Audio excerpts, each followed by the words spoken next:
Hello, Peter4789/Sirus here, and welcome to another rendition of Sirus Gaming Corner, a gaming podcast where I, Swordfish1390, and usually Force Reviews talk about various gaming topics. From old games to new games, everything is fair game as far as discussion goes.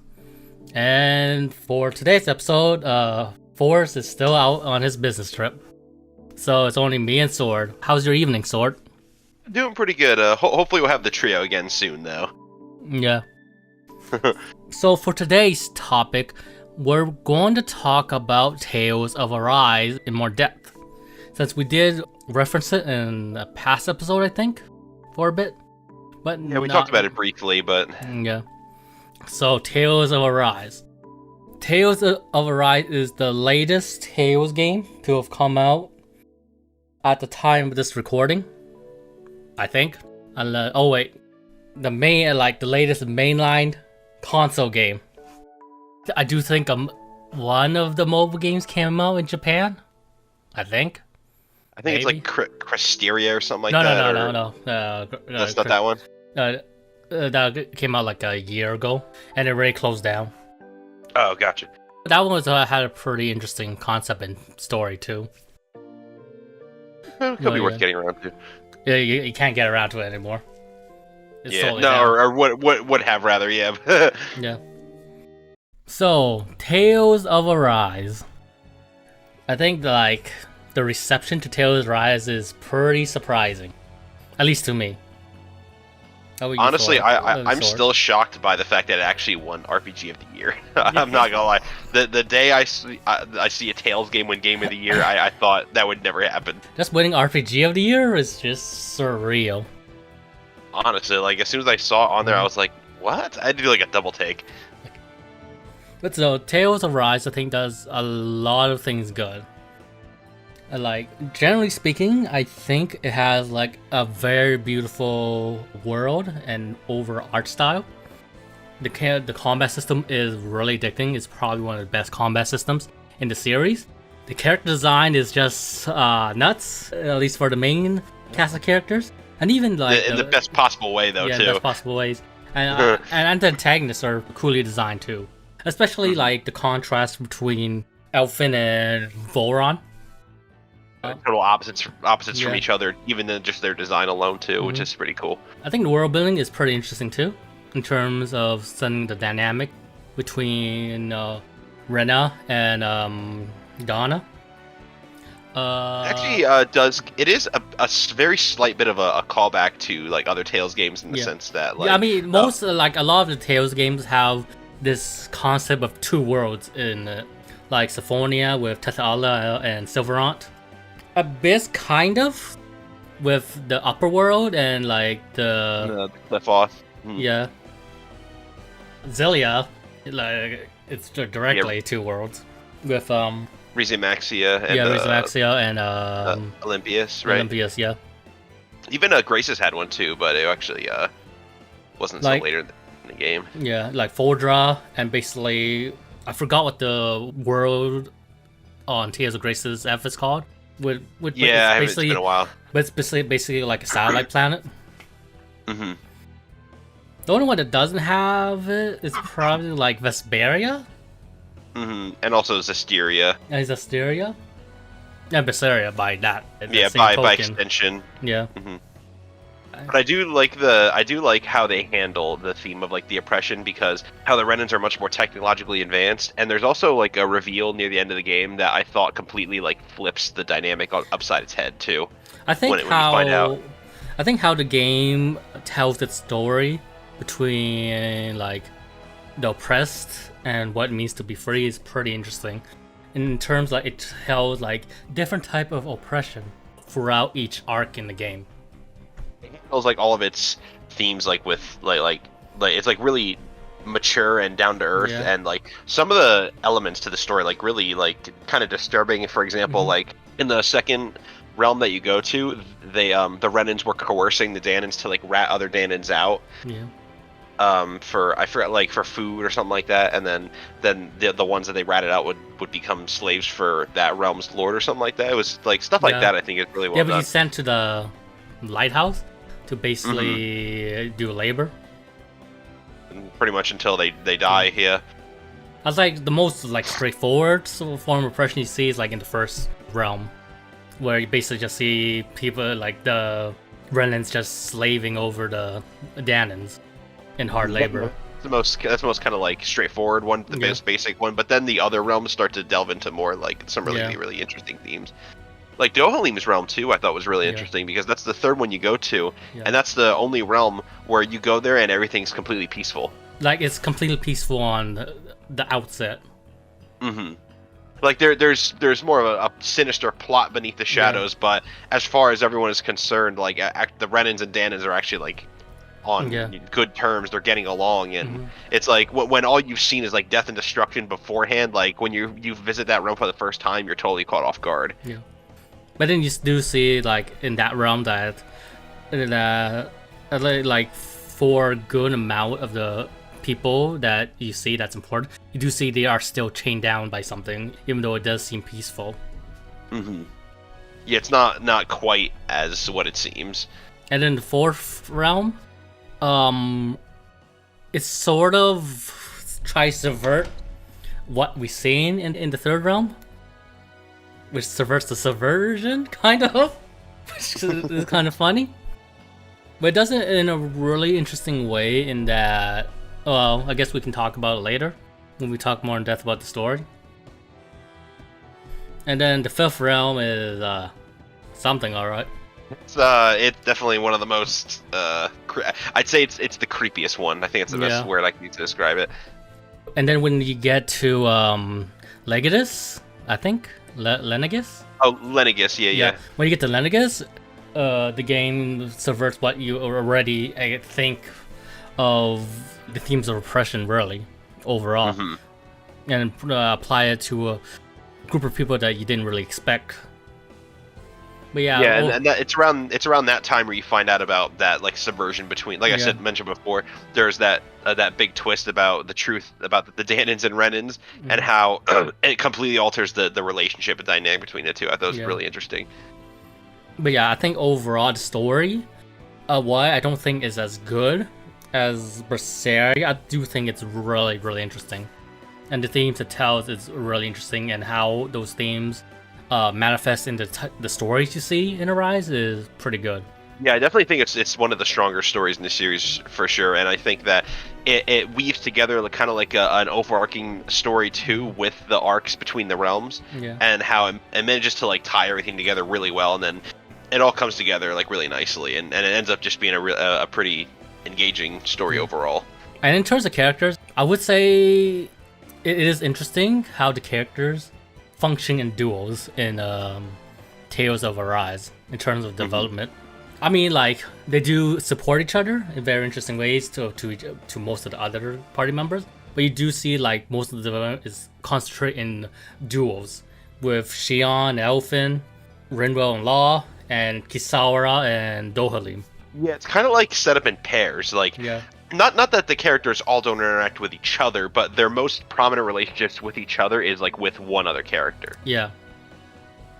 Which is different. Like, I don't think it's necessarily good or bad. I think they handle it pretty well. I do think the character dynamic is still really good, and they do interact with each other very organically and a really interesting, fun, and heartfelt way with each other, and not just like with duels.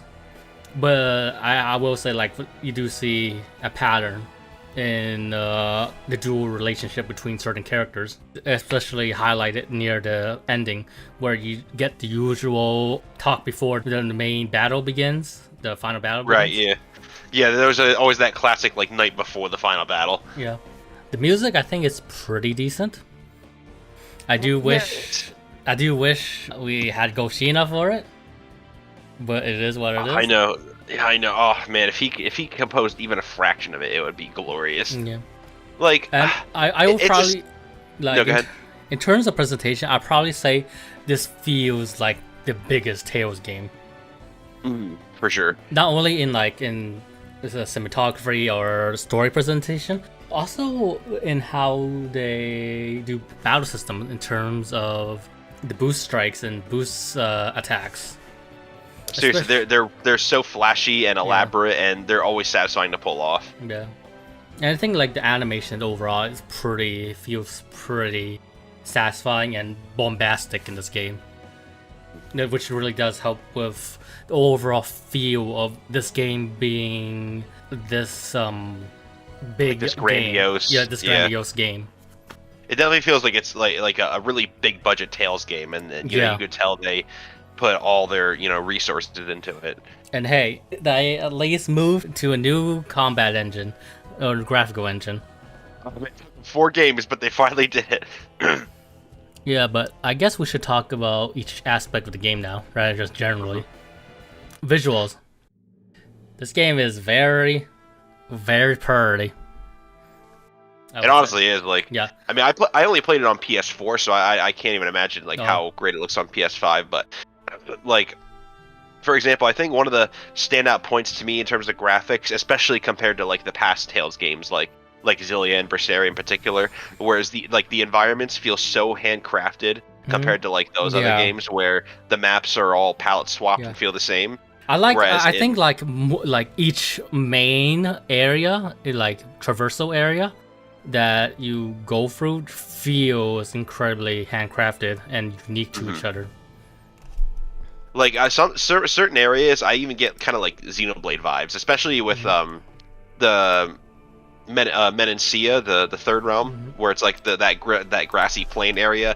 Definitely got some like heavy Xenoblade vibes. It kind of almost gives you this like really open feeling, and I honestly just really enjoyed exploring every single area, and the dungeons too. Like everything feels again handcrafted. Like I said, it's a far cry from the last few Tales games where every dungeon was just like a bunch of corridors and hallways. And in Arise, every area, whether it's inside of a dungeon, whether it's an outside area, everything feels different. And I really appreciated how much like the environments are varied between each other. Kalagia, Sislodia, Menancia, Mahag-Sar, and Ganatheros. Each of these like main areas in Danah feels so extremely unique to each other. With Sislodia being this snowy tundra area where you see it's pretty hard to live under, compared to Menancia where it's this thriving plains where you can see like people can like farm and stuff and have like relatively good quality of life. You have Ganatheros, which is this like beautiful marshland, which is very fitting since it's the realm of water. And Mahag-Sar is this like craggy area that has the elemental wind behind it. And Kalagia is just like the starting area, which is this basically desert wasteland. I think each area feels very distinctive from each other. Yeah, they really do. Like every single aspect of the map. They're first of all they're fun to explore. They're not too big, but they feel just meaty enough to really scratch that itch of exploration. And like I said, no two areas feel the same, and I really appreciate that about that Arise. Like I said before, I think the character design for this Tales game is probably one of the best in the series. Elfin, Gion, Law, Rinwell, Kisara, Dohium just looks great in how they look. And they make it like very obvious that they all come from like different realms, because like just whether it be their outfits or how they carry themselves, they all look so distinct from each other. Yeah. So much so to the point where like it wouldn't be too much of a shocker if every character had a different artist. That's how distinct they look from each other. And then I probably say like I think I do like how the graphical engine has this painted look to it when you're traversing through the game. That's just the vibe I get when I play the game. It's like whenever you like just stand still and look at the environment, it just has this like pastel painted look to it. It's kind of like it looks kind of like a painting, especially for certain sceneries and depending on like where you angle the camera. It's just a really beautiful game all around, whether it be the character design to the environments. I would probably say like Tales of Arise goes into the threshold of Tales games where the game engine looks as good as anime cutscenes, or even better. They honestly do. The only other Tales games that make me feel that way is probably Tales of Vesperia.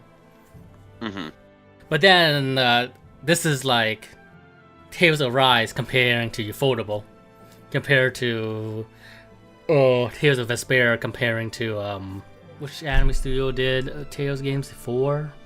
Foldable again? I'm actually curious. I'm gonna look real quick. Okay. But yeah, I'll I'll mention it when I find it. I just gotta look. Okay. The visuals are that damn good, I think. Honestly, yeah. Yeah. And the special effects you see from the character using arts is just really, really cool. Especially when you use Alfin's flame sword, just the way how it interacts with the environment, how it sears the land, and you just seeing how powerful it feels when you use it. It feels crunchy with the game animations. And Ufotable is like, cream of the crop in terms of animation, as far as anime cutscenes go. And the fact that Arise's in-game graphics are just as good is a real testament to how great Arise really is in terms of graphics. Like, I think, Tales of Arise is one of the best looking Tales game. And, the only thing you can contest that other Tales game might look better is probably personal preference, really. Yeah. Oh, Production IG did okay. the other Tales. Yeah. Is there anything else to add about the overall visuals?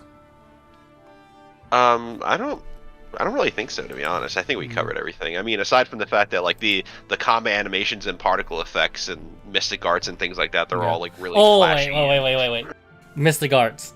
What do you think about the fact that Mystic arts in this game doesn't have the usual anime cut-in like the other Tales games? I honestly don't mind it as much as I thought I was going to, because I think that the facial expressions and the animations look so great to the point where I actually don't mind it as much. I mean, I'll always have a soft spot for the anime cut-ins, but I got used to it pretty quick, and I actually think they look pretty good. So I'll probably say that how they frame each mystic art gives the feeling of an anime cut-in still. Yeah.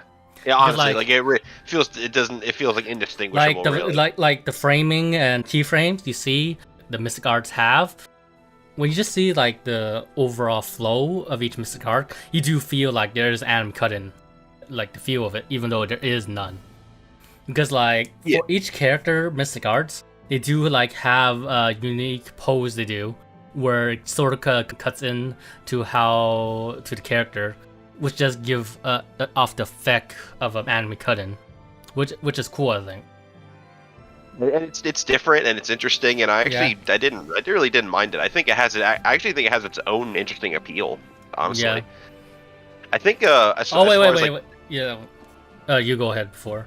I was just gonna quickly say, because since we're talking about cut-ins or anime designs, the same also applies to the skits, because. Oh yeah, I was gonna say that. The skits being pretty much in-game graphics. They use they're a comic panel kind of style, kind of like Scarlet Nexus. I'll probably say I don't mind, especially since you can change costumes in them. It will reflect in the skits, which is pretty cool, I think. I like that. I'd be lying to say I didn't miss the anime cut-ins. But I think how they utilize the skits and how dynamic the skit presentation is, in terms of being a comic book style, I think it's still a cool presentation style to have. I mean, I think it's different. I think at the end of the day, I probably do prefer the way the older skits were handled, but I think they handled it pretty well, and I think it's an interesting direction. I'll give them that. I appreciate them for trying something a little different. I mean, I think because what came before this, Tales of Berseria, they kind of had a different direction with the skits, in the sense that they had really dynamic cut-ins with the characters, but at the end of the day they were still the 2D portraits that that Tales games typically use, whereas this game, like we said, the skits use the 3D character models. So I think I'll probably always prefer the portraits of the older Tales games, even like I said with Berseria, which has those cut-in boxes kind of. It's still I like it. I like it in Arise. I think it's different, but this is my take on it. I guess that's it for the visuals overall. Music. It's alright. I think it's good. I think each boss theme sounds pretty cool. When you fight a lord, basically. Right, yeah. The cutscene music, I think, sounds really good. when it does play a dramatic part of the story. Yeah, like when it makes itself known, it's generally like good. I like the main battle themes, and I like how later in, like, when you get to the third act of the story, the battle theme changes to like a guitar variation of the battle theme. I think that's like a cool the way they handled the transition to that was pretty good. I also really like the battle theme you get when you're going through the palace in Mencia. Oh yeah, that like, and I love how the battle is the music transitions to like a rock variation of the track that was already playing.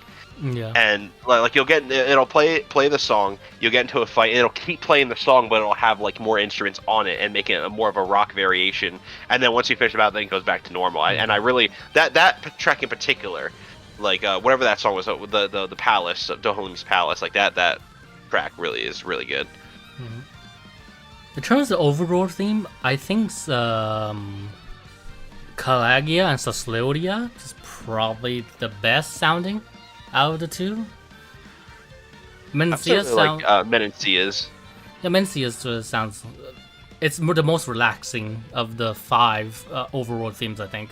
Yeah, I was gonna say, like, because that's in stark contrast to the other ones where it's so peaceful and you know.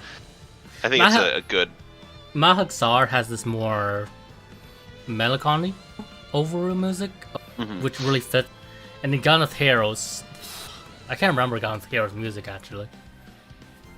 Yeah, I don't remember it sticking out particularly, to be honest, but I'm sure. Yeah. I'm sure it's fine. Like I said, it's the kind of soundtrack that when it does make itself known, it is really good. But in general, it feels like it just gets part of the background. Mm-hmm.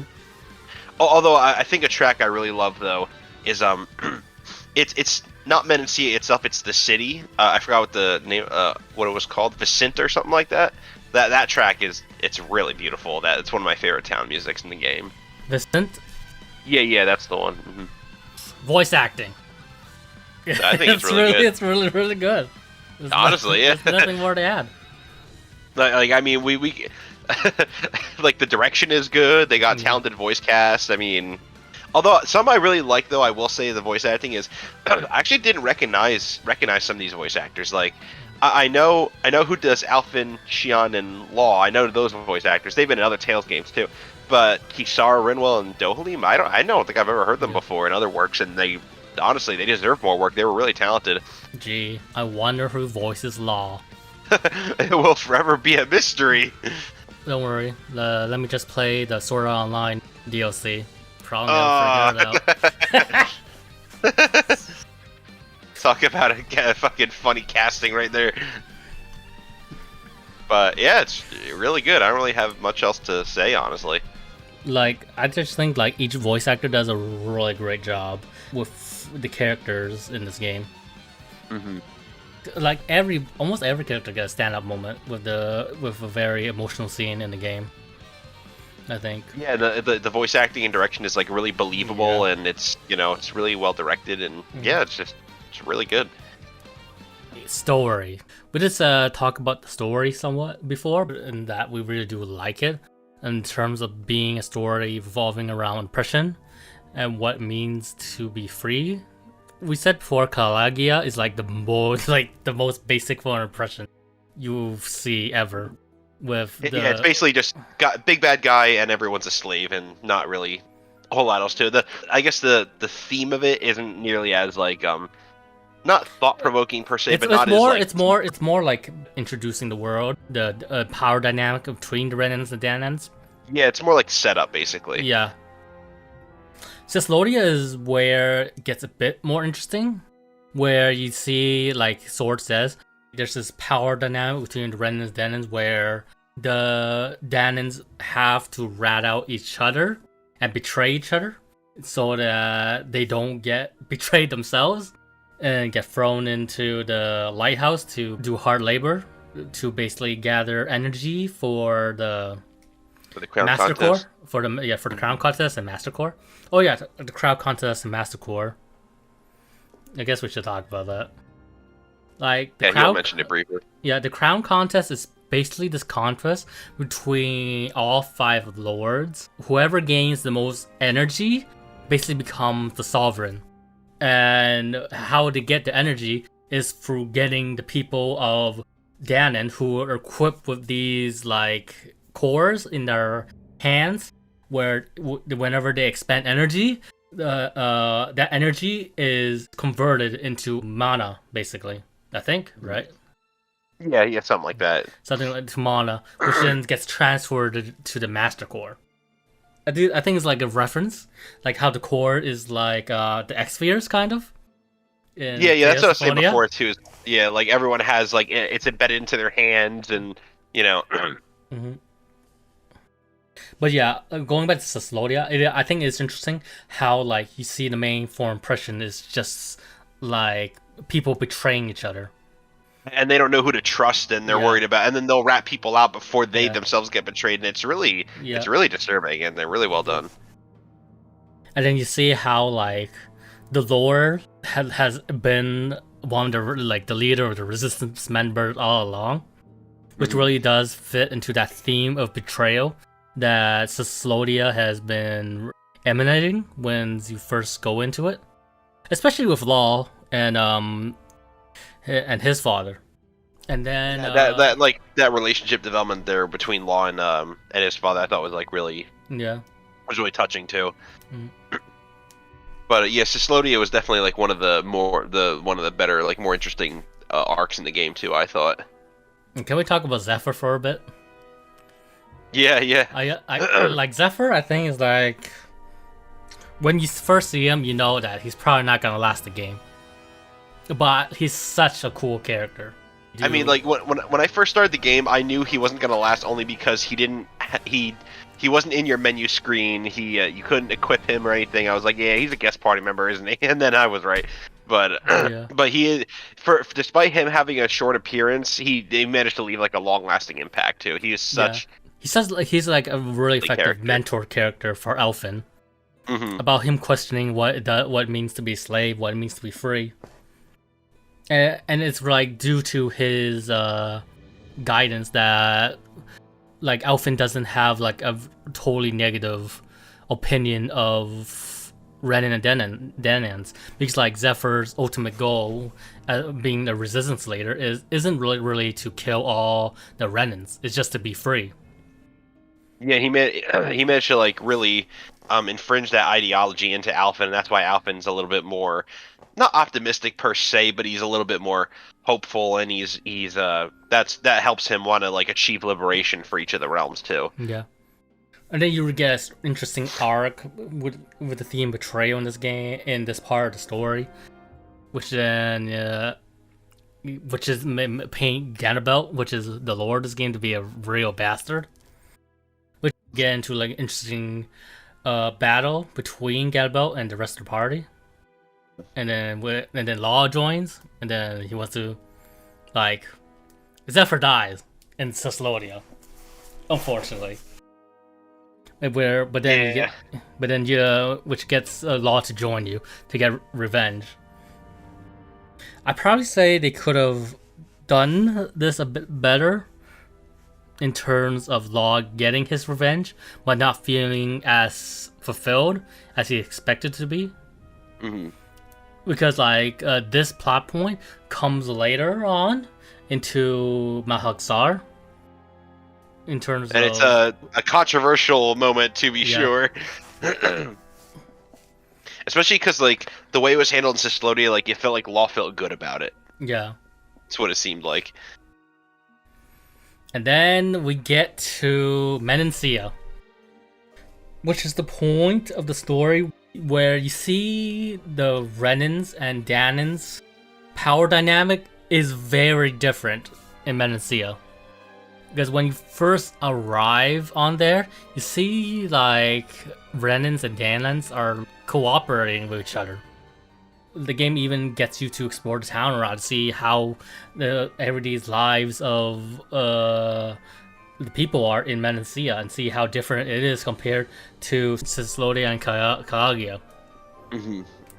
And you could even like you could talk to the NPCs and just seeing them interact, and how like if you talk to the guards or something like that, and then a Danan's like, hey, I'm not feeling up to work right now, then the Renan soldier's like, oh, that's okay, take a break. Like it's it's such a stark contrast compared to everything you've Yeah. seen before, and it's a really great like subversion too, because like at that point that's what you're expecting. You're expecting to go to the next realm and then have all the Danans suffering and kind of rinse and repeat, and then Menancia pulls the rug out from under you and completely takes you off guard with how everything is so like quiet and peaceful, at least at the surface. Yeah. And it was I think it was great timing too, like the way that they placed that in the third realm. Because after you've done the first two, you're kind of expecting that, so the fact that they did that, I thought was really good. But then you see like down the surface, like there's like a very sinister plot underway, and how like the Danans are still being horribly oppressed, in that their energy is being siphoned in the most horrible of ways behind the curtains, because of how like a certain faction within the Renans are using this fruit. They basically siphon off all their energy and basically hollowing them, which basically gets them to lose their form and just become this liquid matter that's like transparent. It's a pretty horrible way to go, honestly. And we got to see that firsthand too with Kisara's brother. Yeah, and you see how the form of oppression for this one is just basically hiding from the truth and thinking everything is okay, even though everything isn't. You see this with Dohilim and Kisara's character arc in the game, with Dohilim basically just establishing the status quo that you now experience to run from his past, as he didn't want to hear like the screams of the Danans, because it would remind him of how he was forced to kill one of his friends in the name of the crowd contest. And then you see Kisara basically almost doing the same thing in terms of how she wants to believe that they have achieved peace, just because she doesn't want to return to the ways they were before. Yeah, that's the thing too. I like is how the themes of each realm like are really different from each other. When you think like they share the core theme of liberation, and but like the fact that each one, like with Menancia, like it's such a different take on everything we've seen before, and it's such a really well done theme. Yeah. But I do like how this arc concluded with like at the end arc, you see like the self-faction of Renans I talk about that were plotting to try to do a coup, and then you see them and then you see the party fight through them, defeat the big bad that was behind it, and then I like how at the end of the conflict you see the Danans, other Renans, and the local resistance group, the Black Cats, joining together to try to fight against this sub-faction of Renans who wants to go back to the way things were, where they were the masters and the Danans were the slaves dynamic. I think it's a really cool scene, and really does open up the concept of Danans and Renans being able to live with each other peacefully in coexistence. Yeah, like Menancia is like complete proof that it is possible, but it's just the oppression has been happening for like, I think they said like 3 centuries up to that point in the game, that all they've known is conflict with each other, but with Menancia that shows that it can happen. Yeah. And then you get to Mehexar. Oh boy.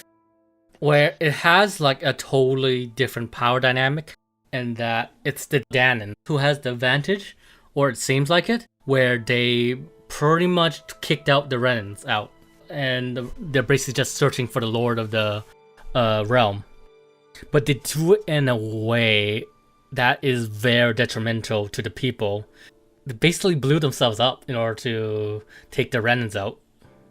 And I do like how you see, like, in Menacia, you see the Renans in a different light, and not just being this like oppressive people that's just here to tear Renan down, Danans down. I mean, a good amount of them are, just because of how each lord are in the other realms.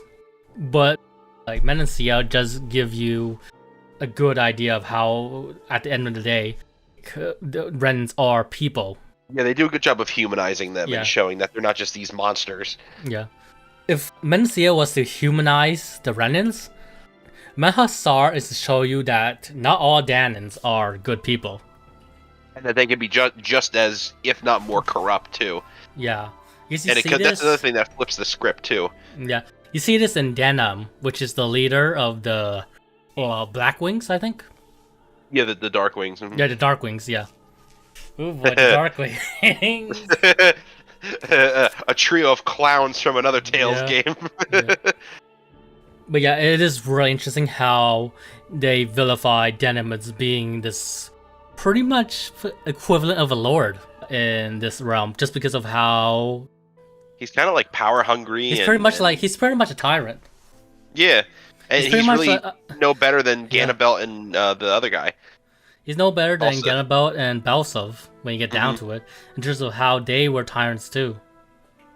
And then that's the other thing, kind of a theme too throughout the game, is that being part of a group isn't like your identity, and how because Menacia showed not all Renans are bad people, and then Mahak-Sar showed that not all Danans are good people, and that at the end of the day, bad people are just bad people. Period. It's not, and I think that's a really good message too. I think it's a really good theme that they.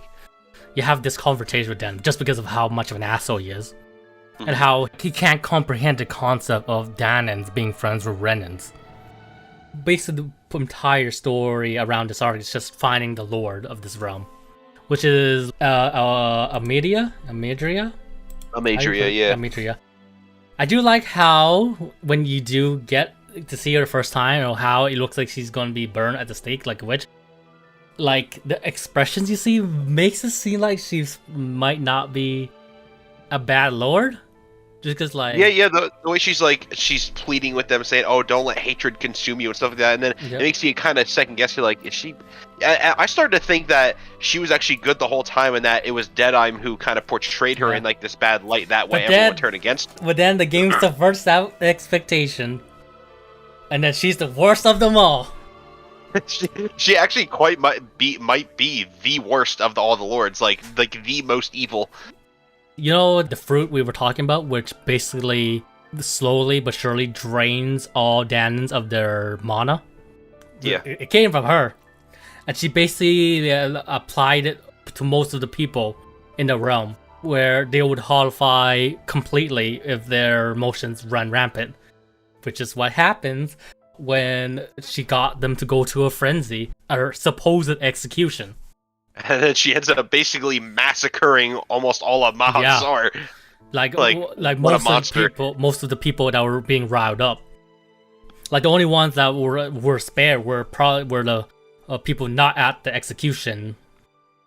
Yeah, like some of the other not Deadeye, but the other members of the Darkwings are kind of like hanging back, and they're the only ones that like basically survived it. Yeah. And then everyone else died, which. And then you see like the like theming of this arc is really not being chained down by your hatred, because not only it showed us with how Danah and the Darkwings at the execution area was pretty much killed because of their hatred, it showed us with Rinwell too, in terms of her dynamic between Almadria. And because then we also found out that Almadria was the one who was first responsible for, I think, didn't she kill all the mages, or almost all of them? Or she killed her family, which is basically the last mages in Danah. Mm-hmm. And then that leads us to a very controversial scene. Yeah, between where Law tries to stop her from fighting Almadria, because, like he saw what happened to the people that happened in the plaza. He didn't want Brinwell to go to the same path that he sort of did, because of how, like, when you get down to it, Law's path towards, like, denying his father and hating his father ultimately got him to a path where his father did get killed because of him. And he didn't want Brinwell to follow such a path too. Or at least I think that's the reason why he's doing it. Or at least it's conveyed that way, I think. And I mean, I get the message, but Yeah. at the end of the day, I think it's like very naive and illogical Yeah. because the entire goal of the game is to kill the Lord. So I feel like Yeah. the intent is good, but it ends up coming off as not contrived, but just really needless, and it ends up making things worse for them because then they got to Yeah. chase after her on the ship, and they were gonna kill her anyway. So what difference does it make if Ridwell does it or not? Like at this. I mean, if Rinro did kill Amelia, why she still hated Amelia as much as she did, she'd probably turn into a monster herself down the road. Or Yeah, possibly. And I do think this scene afterwards does have a good moment with Xion and Rinwell, where Xion asks her that it's okay to hate Amelia for what she's done, but Xion does say that Rinwell still has to think what she's going to do afterwards. Mm-hmm. Because like when you get down to it, Rinwell is totally, like at this point of the game, is totally driven by hatred.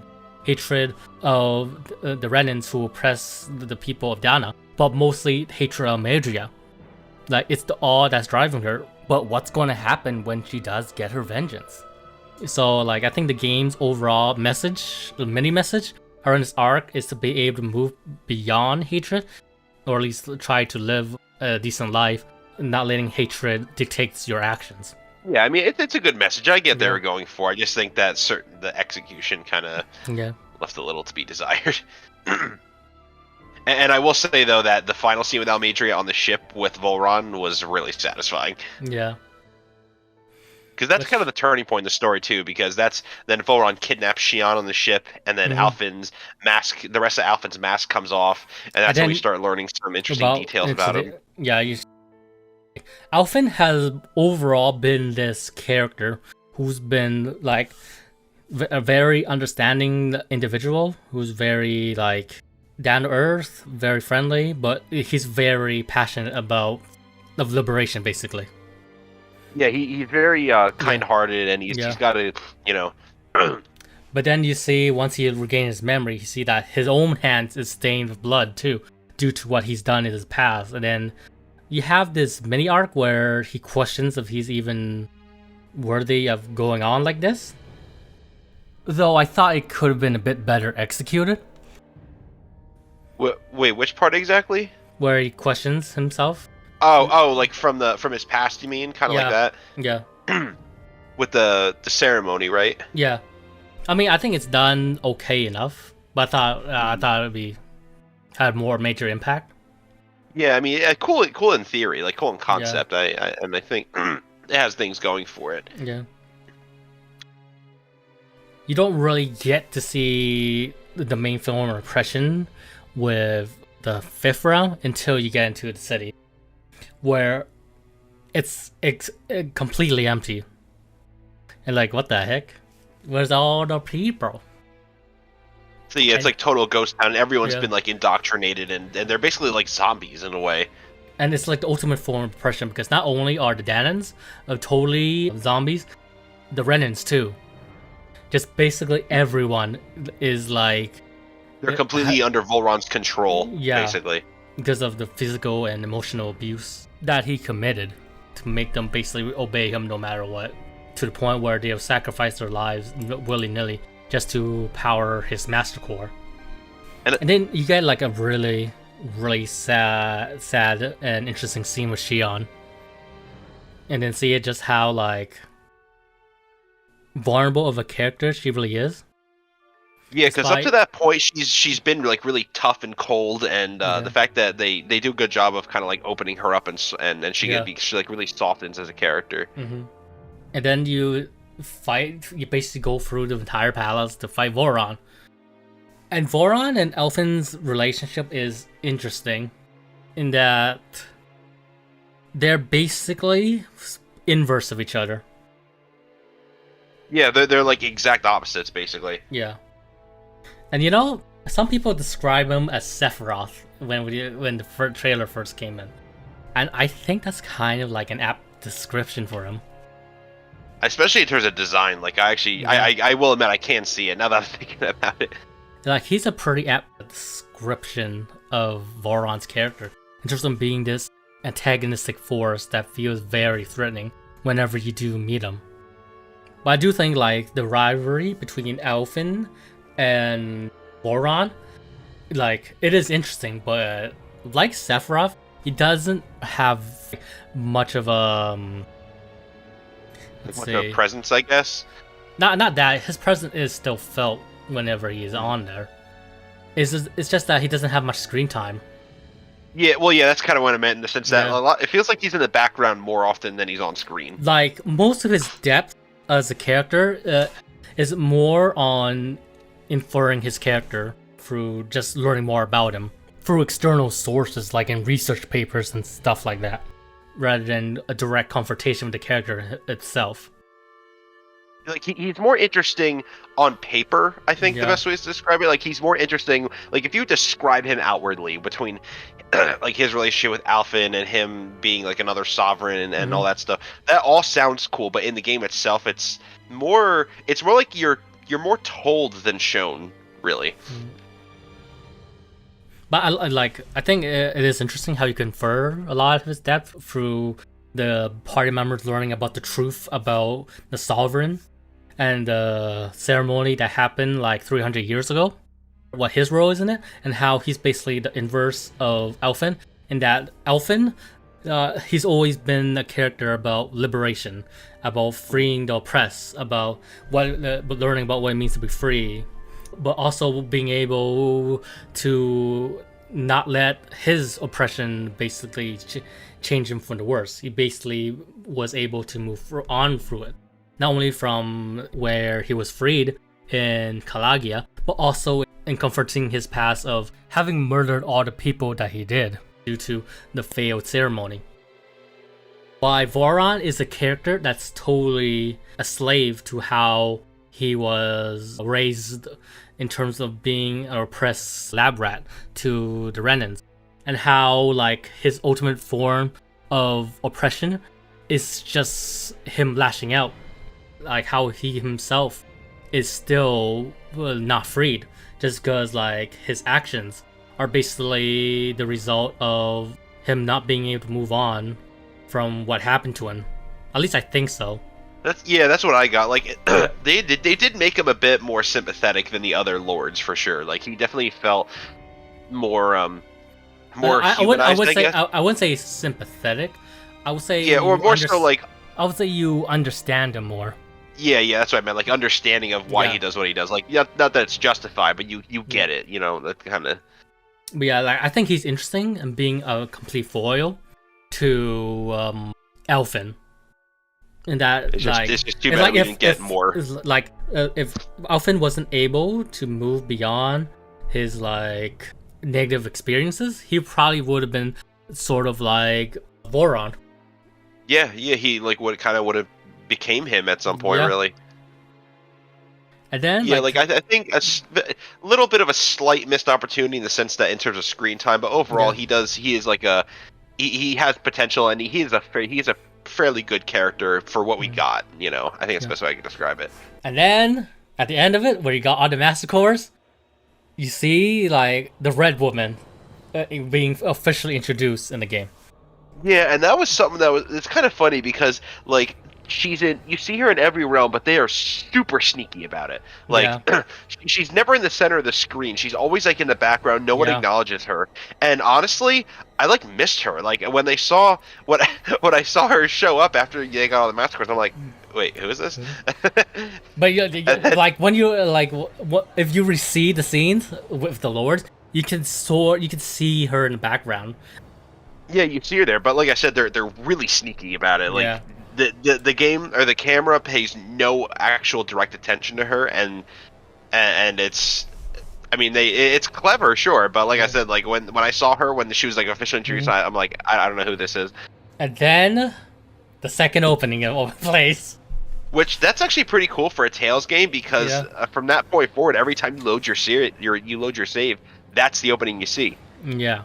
It's kind of like when you watch an anime, how like a lot of times in an anime they'll change the opening at a certain point in the show. So that's pretty interesting.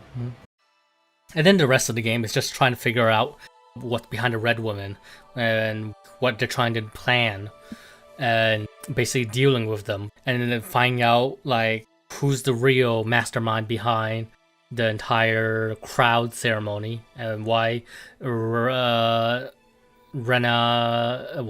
is being farmed for its mana, basically.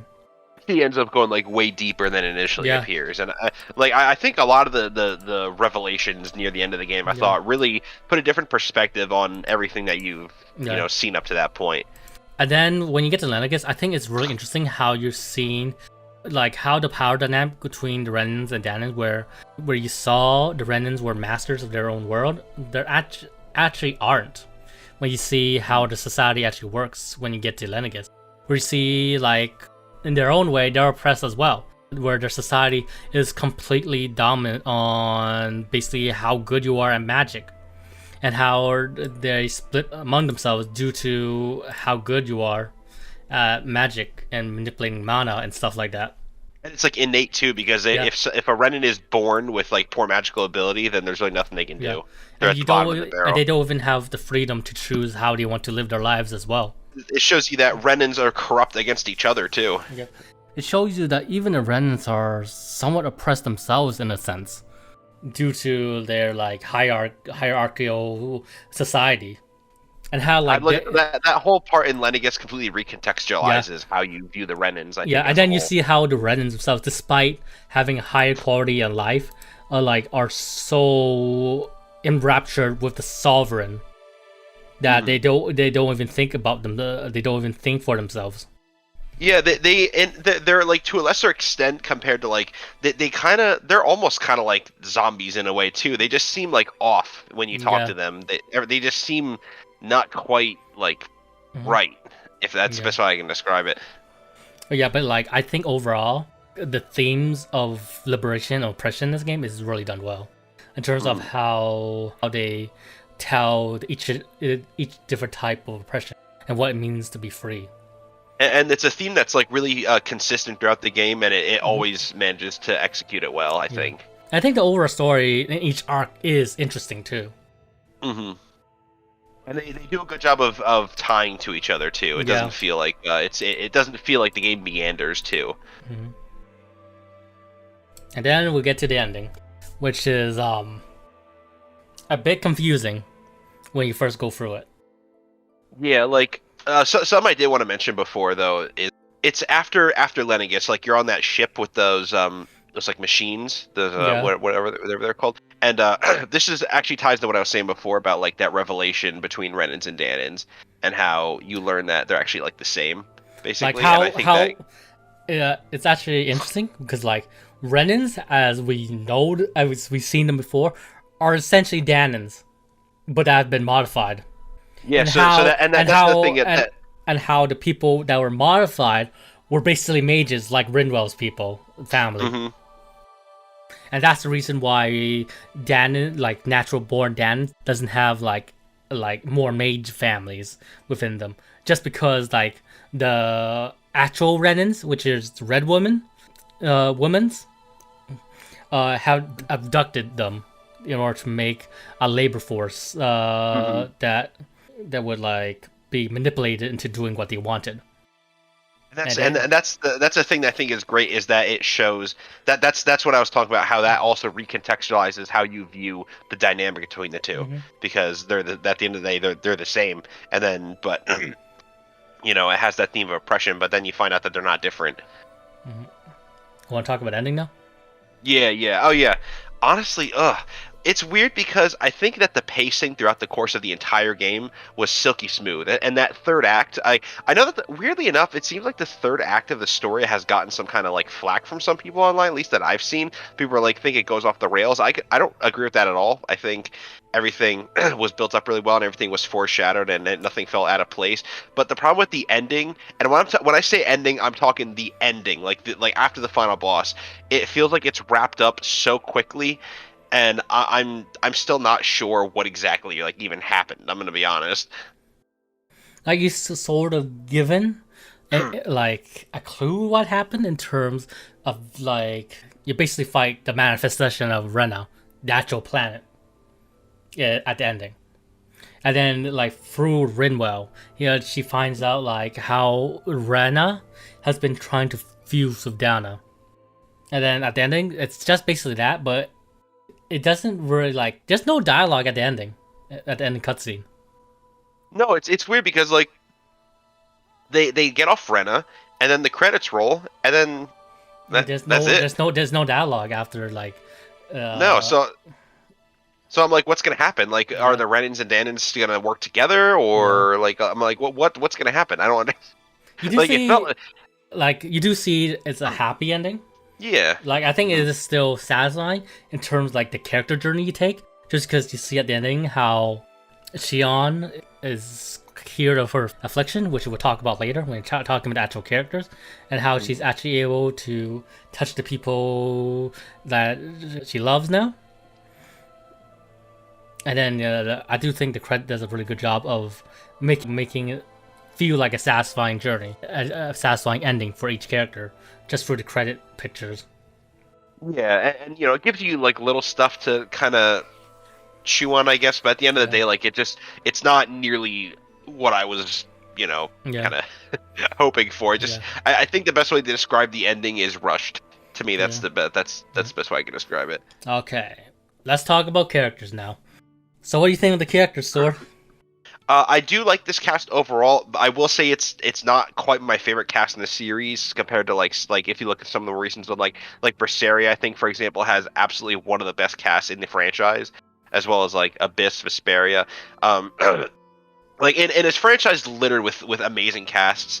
Honestly, I'll even take a weaker Tales cast over most other games, to be honest. So I think that even though Arise isn't quite my favorite cast in the Tales series in itself, I still really enjoyed most of these characters. I think the main party members are really well done. The only one I kind of didn't really feel much for was Kisara, only because I think that she's kind of boring.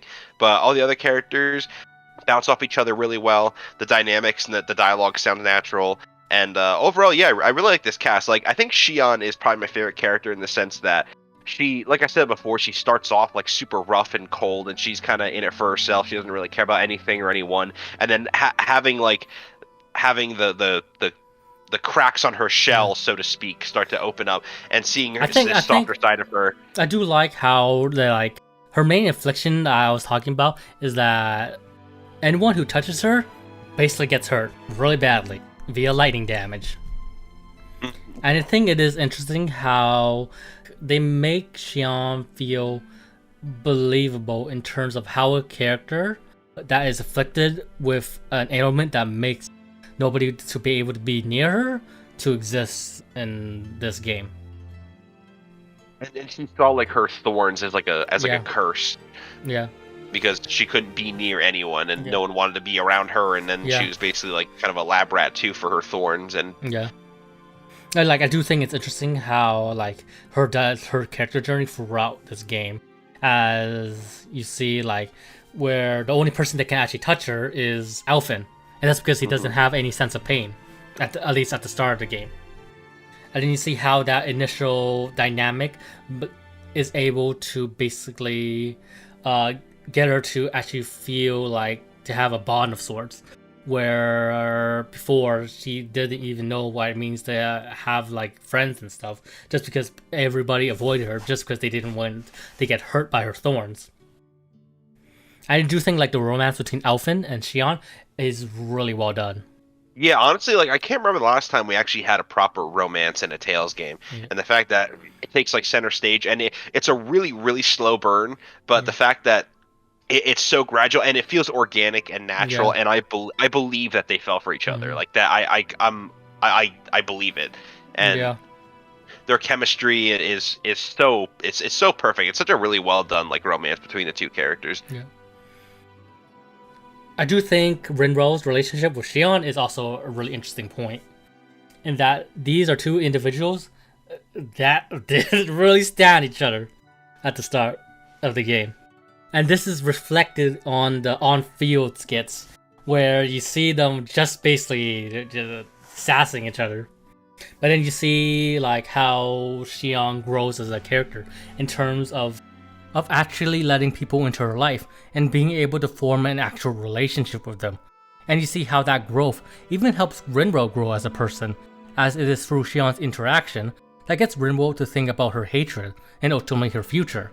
Granted, Law's actions also help a lot in that department, but I would say Shion's interaction had an equal part in helping Rinwell's development, and you only saw this due to how Shion herself grew as a person.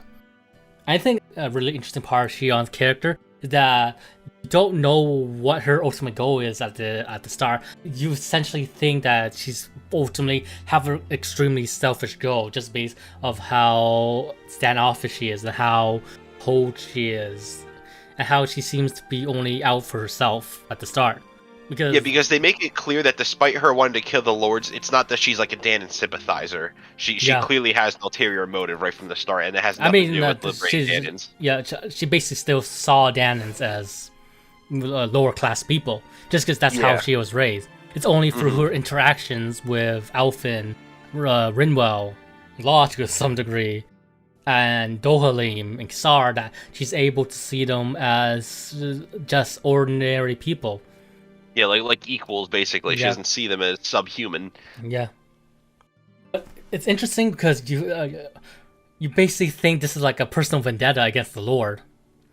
But you actually find out that her goal is it's pretty selfless when you get down to it. Yeah, honestly, like it's actually really tragic when you find out the whole truth about it. Yeah. I think like Shion is probably one of the overall best character in the game. I think so too. Like I think she has like probably the most notable like character development throughout the course of the game. I think hers is like the most like obvious and the most substantial. Not that the other characters don't have any development at all, but I think Shion's is like the biggest one. Rinwell has a pretty interesting character arc too. In terms like Rinwell is basically your local Waka in the game. Yeah. In terms towards the Rena. Happy festival fireworks. But I do think like her arc is really, really heartfelt in terms of her being able to move past her hatred and how she was able to change through both Law's and Shion's interaction during Mahawksar, and how throughout the journey she saw that Renans could be decent people too, not only through her party members but also through Menancia. Yeah, like Shion and Rinwell are basically the same, really, in terms of how they view each other. Like, you know, Shion sees Danans as like lower class, and then Rinwell sees Renans as like the oppressors. They're the monsters, and the fact that they kind of see their respective like races, I guess, in like a different light. They basically saw themselves as different type of people rather than actual individuals. At first. Right. They generalized and saw them all as like one collective, you know. But then you see them like through the course of the journey, you see them getting really close in terms of like they're basically best friends at the end of the game. Yeah, like honestly, they got a really great dynamic too. Like not just the romance with Alphen and Shion, but Shion and Rinwell end up developing like, a pretty close like friendship with each other. I thought that was really good too. And then you have Law and Rinwell basically having this bickering relationship with each other. Yeah, they're kind of like siblings in a way. That's they feel like a bickering brother and sister.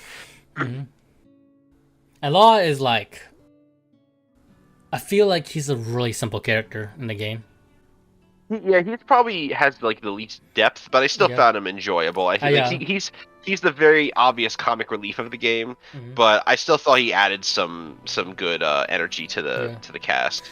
He's integral to Rinwell's development in terms of stopping her before she basically turns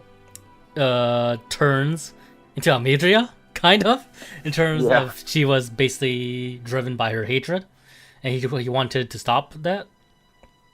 But overall, I think he's still a pretty fun character, both in character writing and gameplay.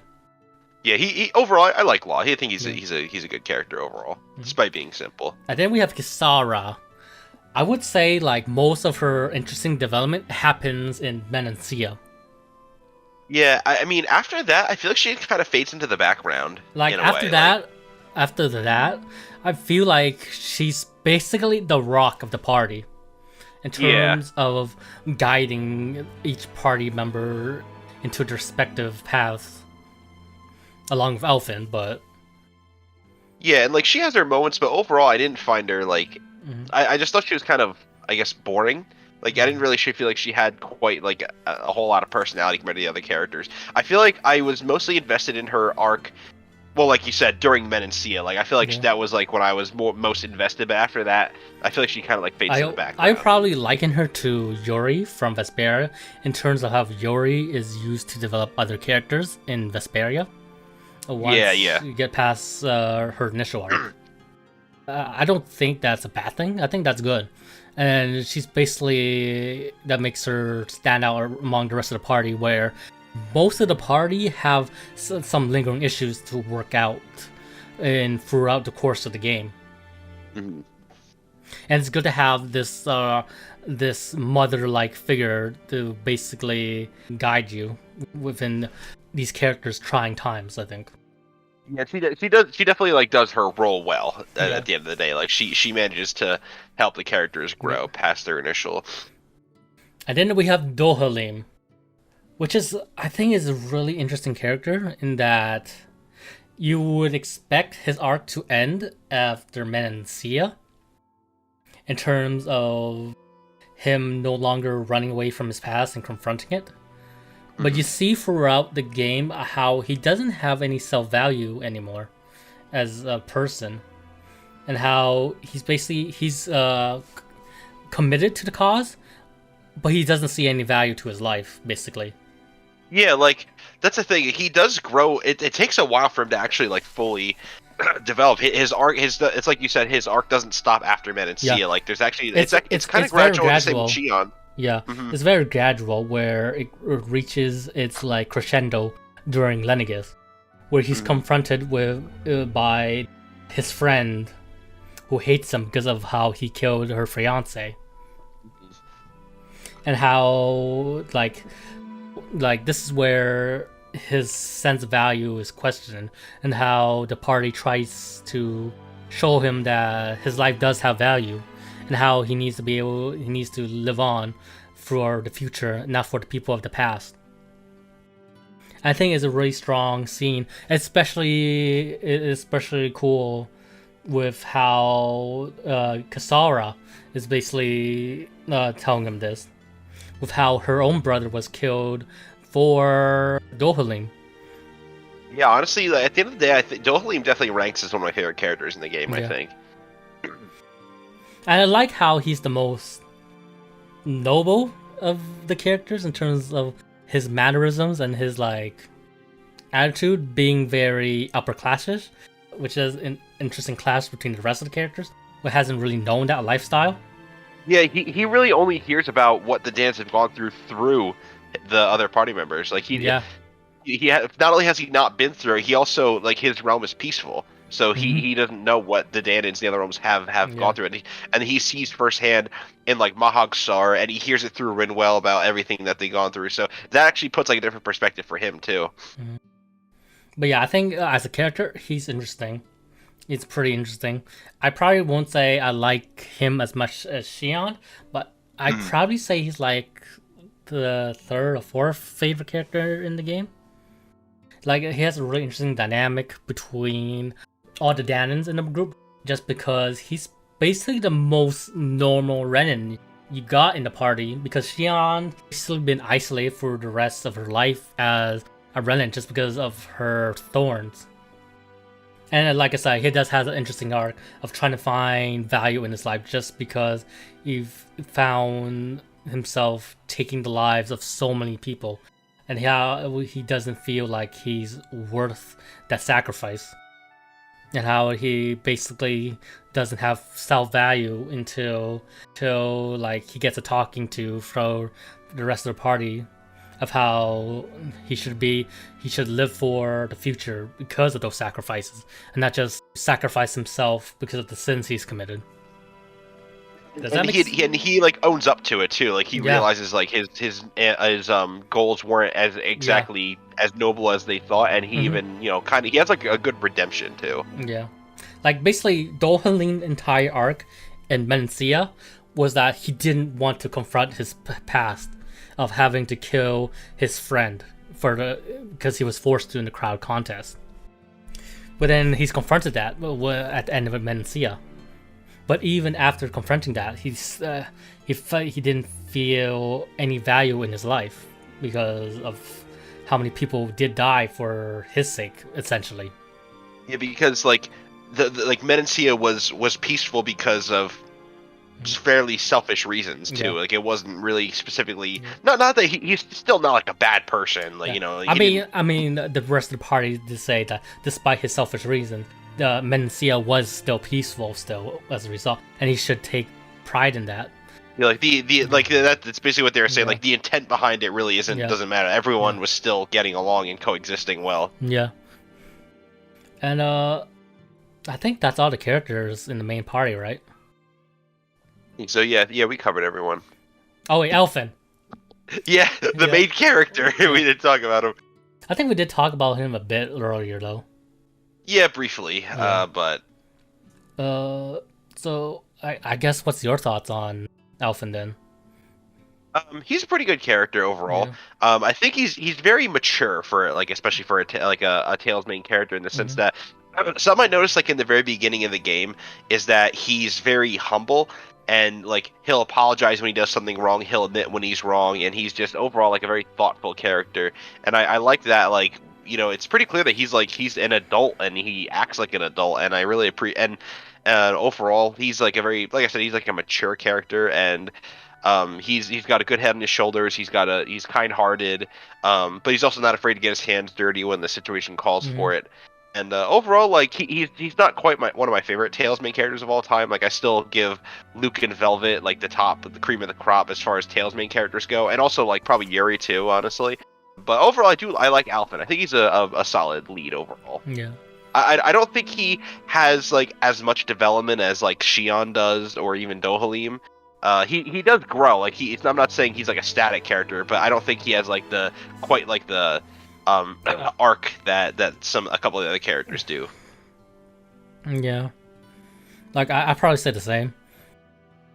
Overall, I think Alphen is like a really solid character, but he probably doesn't reach the heights of Velvet or Luke. Yeah, for sure. Yeah. Like they're like them two, for example, like are in particular like the best written main characters. And when you have like someone like Alphen's like I said, he's solidly not great, not bad. Yeah. I think as far as Tales specifically goes, as far as Tales main characters goes, he's probably like kind of in the mid tier. Like I think he's good, a really good character in terms of the story and representing the themes of the game. Yeah. But as an actual character, I think he's pretty mid, maybe upper mid, around there. Yeah, that's what I'd say. I think. Like I feel like I like Alphen's backstory a lot more than Alphen himself. I guess that's all for the characters. Let's get to the gameplay. Now, Tales of Arise gameplay is probably one of the best in the series, if I'm being honest. At least for me personally. I agree. I think it's definitely like somewhere in the top like 3 combat systems for a Tales game. Honestly. Going from Berserker to Arise is interesting because like normal attacks are back, but normal attacks aren't what you're gonna be doing most of the time in Tales of Arise. The crux of the Tales of Arise combo is just chaining arts together while you periodically do normal attacks. Because like the only limit to how many type of arts you can chain together is through this gauge you have. Why like you can only do 3 normal attacks in a combo chain. And like certain arts will consume like 1 or 2 of your like art gauge or whatever. So you kind of gotta like be a little thoughtful into what arts you use because you'll eat up your art gauge. Yeah, and I do think comboing in this game is really fun. Not only because like the arts are really fun to chain together and it's really fun to do long combos, but like this game has a mechanic where you can perform different arts depending if you're on the ground or in the air, which does give you more incentive to do aerial combat in this game, which is really cool, I think. And it's even better too when you get like more arts to register when you hold down the L2 button, and that'll actually open up a whole new art list that you can do, so you can create even like bigger combos. I think chaining arts and doing long and elaborate combos is especially satisfying in Tales of Rise, just because of boost strikes and how boost strike works in this game. Because like there's this mechanic in the game where an enemy has a specific gauge that if you fill it, you'll be able to do a boost strike, which is this one-hit KO mechanic that you can do to an enemy. But the offside to that is that if you need to build up that boost gauge that the enemy have in one elaborate combo. And I think it's really effective because like the Tales games have always been about chaining together arts to make this really elaborate and cool combo for you to decimate enemies with. And to see this mechanic in place, which encourages such a playstyle, is really good. And then the boost strikes themselves are these really cool attacks that basically two party members do with each other. And it's every character has a unique boost strike with another character, and there's so many different combinations, and they're all really flashy and they're really satisfying to pull off. Yeah. And then you have the boost attacks, which is different from boost strikes, I think. The boost attacks, basically, it lets a character do a specific attack that is effective against a certain type of enemy. With the exception being Elfin, where his boost attack downs every type of enemy, which allows you to go ham on the enemy for longer without any worry of counterattack. And, Alpin's kind of like a universal one where he whereas with, for example, like flying enemies are down with Xion, or a casting enemy, you would use Rinwell and she can interrupt their casting and knock them down. And everyone has like their own unique boost attack for depending on the situation. I do like how the boost attack replenishes some of your gauge, right? So it can do more combos. Yeah, you can extend your combo a bit. Personally, I usually kind of held off on that unless I like to save my boost attacks for when I actually need them in a random encounter. But the option is there, and you can extend your combo if you want to. Because the boost attacks require a little bit of a cooldown for you to use. You can't spam them willy-nilly. That's why I hold off. Like I said, the option is there, and you can make your combo longer. I think each character in this game is a lot of fun to play as. I think the character I didn't like to play, I like playing each character. I think the character I like playing the least was probably Dohalim. Really? I can see why. He takes a little. He's not really easy to use per se, and like Elfin is basically your typical Tales protagonist swordsman, but I think like his boost attack with and his fire sword art feels pretty satisfying and cool to pull off, especially how powerful they are. And he has a charge mechanic where the more he uses his life, the stronger they are, which feels really satisfying to pull off on an enemy. Xion is like a healer / gunner, which is really interesting since we never really have a traditional gunner in this game, and she's really fun to play as she uses a combination of gun attacks and bombs and magic to basically decimate her enemies. Law is a really fun brawler, and he has a certain mechanic where the longer he attacks and without getting hit, the stronger he gets, which is a really cool mechanic to have, especially as if you were controlling him. Yeah, then you could really take the most advantage of that. Yeah. And then Rinwell, she's basically a really fun mage to play, especially when you do her aerial arts. Yeah, honestly, once you get used to Rinwell, and I played as her mostly like when I did the arena in Menancia, and I got a feel for her moveset, and honestly, she's actually a lot more fun to play than I thought. Because normally I'm not like the biggest fan of mage characters, but I did enjoy playing as her. I think her spell charge mechanic with her book is really interesting. It makes her like spell combos to feel really satisfying to pull off. Just because you can like hold charges, like cast a spell and then hold them, and you can like combine the certain spells to make a new spell. I think that part is really a really interesting part of her kit. Yeah, she's definitely like probably one of the most unique mage characters in the Tales series, I think. I think each character, along with their boost strikes, have like this interesting mechanic that makes them each fun to play as. Yeah, like I think another interesting one is Kitara, in the sense that she has her big shield, and she's actually the only character that doesn't dodge. She guards with her shield, and you got to take advantage of that too. Like it's every character has their own like gimmick, and that's what makes them interesting. Oh, I think the game. What do you think of the boss fights in Tales of Arise? Oh, they're, it's weird because none of the like in the boss fights in this game, literally none of them stagger. You can't stagger them at all.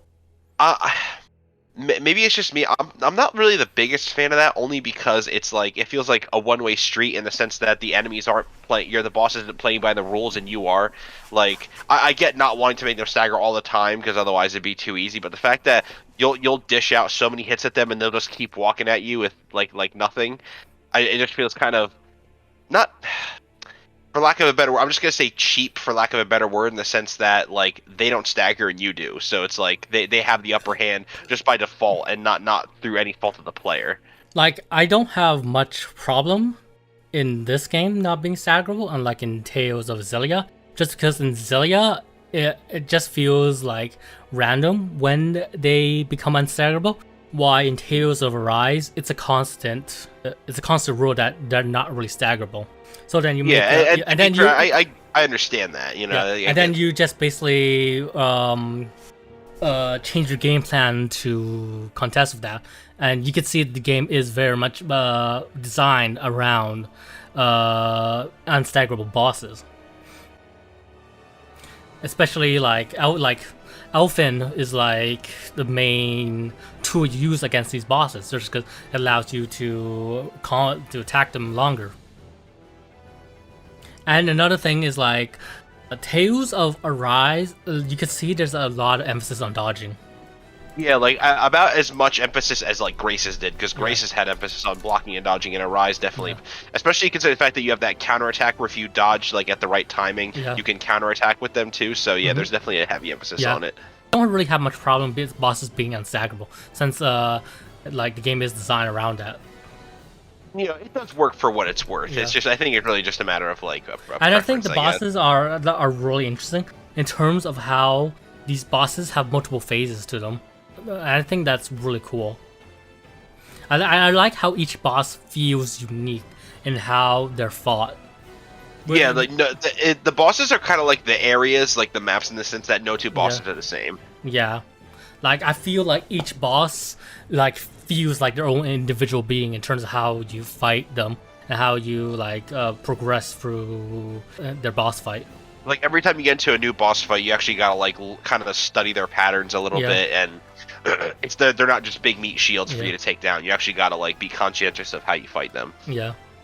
And then like, I think the game does a really good job of utilizing boost attacks against bosses, since there are certain boost attacks that a boss is weak to. And even in Volron's case, where you have to really watch what he's doing in order to counter him with boost strikes, so you can attack him more effectively. So like I think like overall I really like the boss fights in this game. Like it's different from how Tales usually do boss fights, but I think it's done well in the context of the game. Like I'm not saying it's not handled poorly. It's just that it's different. Yeah, like I think like the boss fight in terms of the lords is done really well. Feel engaging. They utilize the mechanics really well, and overall I think they're a blast. Even though the unstaggerable thing can be annoying at times, I especially think the way how that much of a hindrance. I think the way how they do mystic arts is especially interesting in Tales of Arise. In most other mystic games, mystic arts is this like unavoidable super attack that you just have to tank. Why in Tales of Arise, mystic arts are just like this elaborate attack that you see happening around you, and you have to maneuver around them. I think that's really cool. Way to... Yeah, that's different because like in every other Tales game, when a boss has a mystic art, you just gotta cross your fingers and hope at least like one character's alive. Whereas in Tales of like I think an example of this is like with Volron when he summons like those giant water towers and he starts walking towards you, just gotta dodge all the water. Or with Dohalim when he has all those rocks falling down, you just gotta dodge all the rocks. And I think it gives you like a fighting chance, and it's the only time where I think it's a bit over the top is when it with Ganabelt's indignation. Oh man, yeah, don't. That was. I say that was this. the I worst say one. I say this in terms of a new game playthrough. In New Game Plus, you have a lot of an easier time to prevent him from using indignation, just because of you have access to Elfin's charge fire attack to basically one-hit KO clone. Because if you attack, if you destroy every clone, the indignation is cancelled. Yeah, but as a first-time player, if it's your Yeah. first playthrough, you're gonna get hit by indignation. Yeah. You are still incentivized to attack the clones because indignation is more powerful the more clones they are. But yeah, I would say like Genboat can be pretty rough with indignation just because of how devastating indignation is at that part of the game. But yeah, I think like each boss, I like how each lord feels like their own individual boss fights rather than just feel like a normal everyday just a normal boss like in other Tales games. They're all different, whether it be the lords or even just like some kind of big monster. All of them feel distinct from each other, which I really appreciate about Tales of Arise. Overall, I think the combat system in Tales of Arise is really, really good. Overall. Yeah, it's definitely, like I said, I think it's like a top tier Tales battle system for sure. Like, it's in depth, incentivizes a gameplay loop that the series is best at, and each character is fun to play, and the bosses, even if you don't like that they're stackable, you can't deny that they feel unique as all hell. They're probably the most unique bosses in the series. Yeah, like them or not, at the end of the day, they're at least distinct from each other. I think they're the most distinctive. I think it's all that's left for the combat, at least. Okay. What do you think of the leveling and progression systems?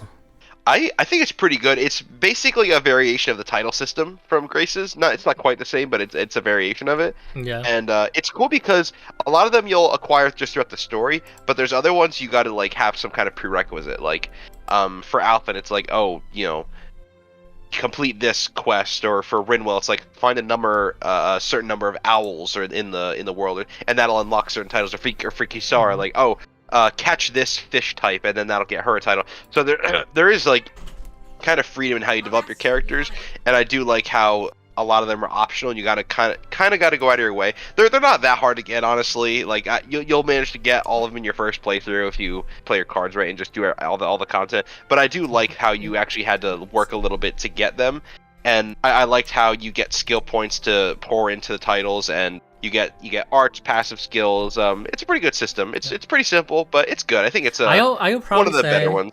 I would probably say like the progression system makes the side quests to feel as engaging, as rewarding as they are, because like side quests is like another main contributor of how you get more skill points.